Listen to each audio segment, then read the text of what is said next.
আমি রবীন্দ্র জয়ন্তী উপলক্ষে একটি আপনাদের কবিতা বলে শোনাব। তো সেই কবিতাটির নাম হলো এক গায়ে। কবিগুরু রবীন্দ্রনাথ ঠাকুরের লেখা। চলুন শুরু করি।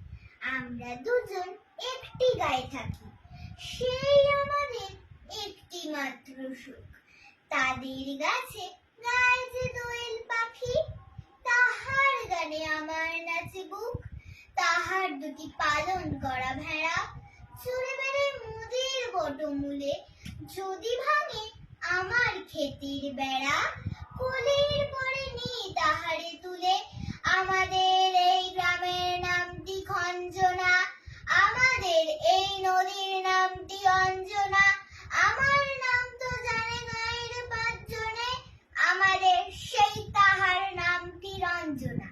দুইটি পাড়ায় বড়ই কাছাকাছি, মাঝে শুধু একটি মাঠের ফাঁক। তাদের বনে অনেক মধুমাছি, মোদের বনে বাঁধে মধুর চাক। তাদের ঘাটে পূজার জবা মালা ভেসে আসে মোদের বাঁধা ঘাটে। তাদের পাড়ার কুসুম ফুলের ডালা